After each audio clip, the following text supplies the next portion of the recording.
Guys, welcome back to our দাদুর cooking চ্যানেলে তোমাদের সবাইকে স্বাগত। আজকে আমি মশলা পনির বানাবো। তার জন্য এই যে 250 গ্রাম পনির নিয়েছি, কাজু বাটা, দই, পেঁয়াজ বাটা, টমেটো বাটা, আদা আর রসুন বাটা। এখানে হলুদ গুঁড়ো আছে, লঙ্কা গুঁড়ো আছে, কাশ্মীরি লঙ্কা গুঁড়ো, এখানে জিরে গুঁড়ো, ধনে গুঁড়ো আর এই যে গরম মশলা। এগুলো দিয়ে আমি মশলা পনির বানাবো। তো আমি এখন পনিরটা কাটবো। পনিরটা এভাবে কেটে নেব।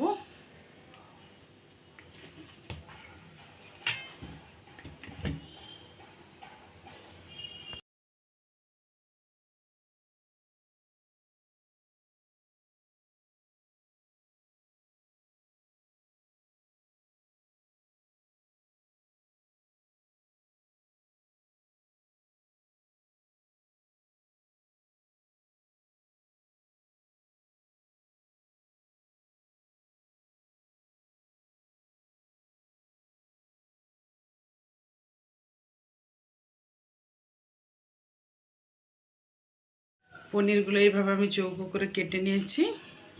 এখন আমি সাদা তেল দিয়ে একটু পনিরটা ভেজে নেব। কড়া গরম হয়ে গেছে, আমি এখন সাদা তেল নিচ্ছি, খুব বেশি তেল দিব না। পনিরগুলো ভেজে নেবো হালকা করে।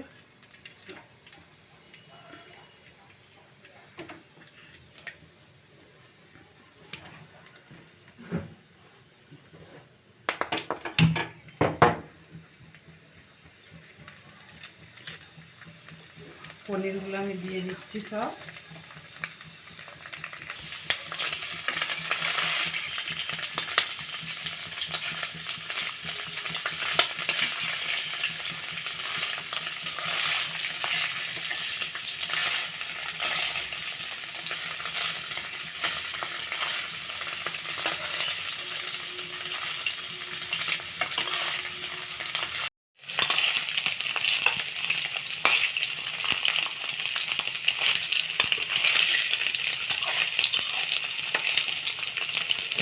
ভাজা হয়ে গেছে, আমি খুব বেশি লাল করব না।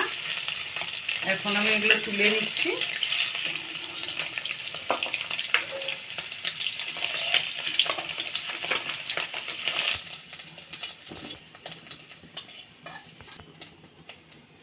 এগুলো নর্মাল জল নিয়েছি, এর মধ্যে দিয়ে দিচ্ছি যাতে না এগুলো ভেঙে যায় পরবর্তীকালে। প্রথমে আমি একটু তেজপাতা দিচ্ছি। কড়াটা আমার অনেক আর একটু গরম মশলা দিলাম, এটা আমার বলা হয়নি। পেঁয়াজ বাটাটা দিয়ে দিচ্ছি।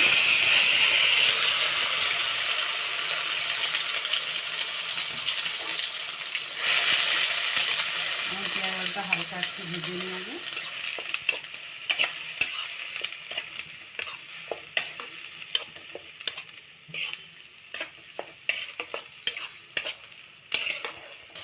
আমি একটু কাঁচা লঙ্কার কুচি দিচ্ছি, এটা যে যেরকম ঝাল খায় সেইভাবে দেবে। আমি অল্পই দিলাম। এরপর আমি রসুন বাটাটা দিয়ে দিচ্ছি, পরিমাণ মতো রসুন বাটা দিচ্ছি। আদা বাটা এইভাবেই দেব।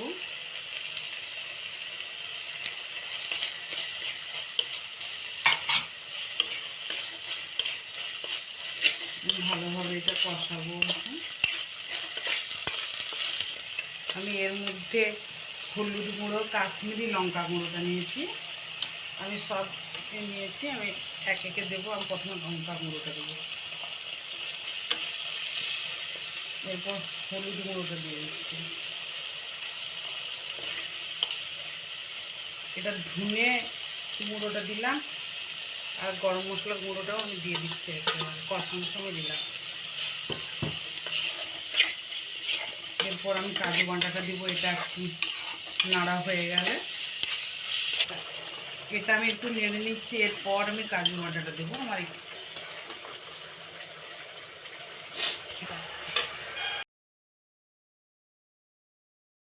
কাজু বাটাটা দিয়ে দিচ্ছি।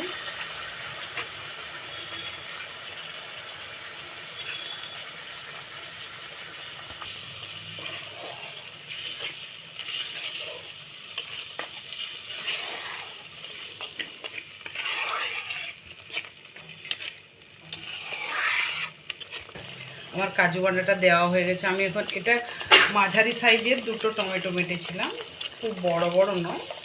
আমি টমেটো বাটাটা দিয়ে দিচ্ছি।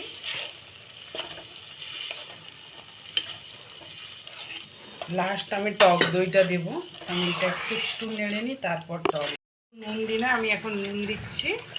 আমার পরিমাণ মতো নুন দেবো। টক দইটা আমি এখনও দিইনি, দেবো এরপরে। নুনটা আগে দিয়ে দিচ্ছি। এরপর আমি নুনটা দেওয়ার পর আমি একটু ভালো করে নেড়ে নিচ্ছি। নাড়া হয়ে গেছে, এখন আমি টক দইটা দেবো। আমি টক দইয়ের বাটিটা ধুয়ে একটু জল দিচ্ছি। আমি নেবো।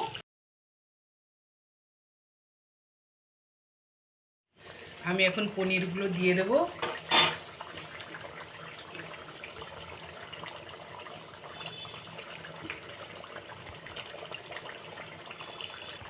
পনিরটা আমি জলে রেখেছিলাম, জল থেকে ছেঁকে দিচ্ছি। এতে পনিরটা ভাঙবে না বা কিছু হবে না।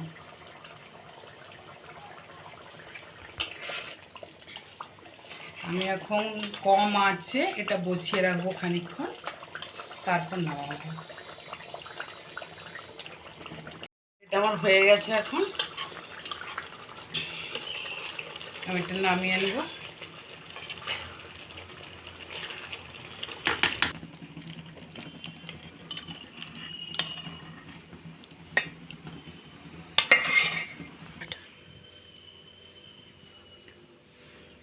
যদি ভালো লেগে থাকে তাহলে লাইক কমেন্ট শেয়ার করবেন। একবার এভাবে বানিয়ে খাবেন, দেখবেন খুব ভালো লাগে খেতে।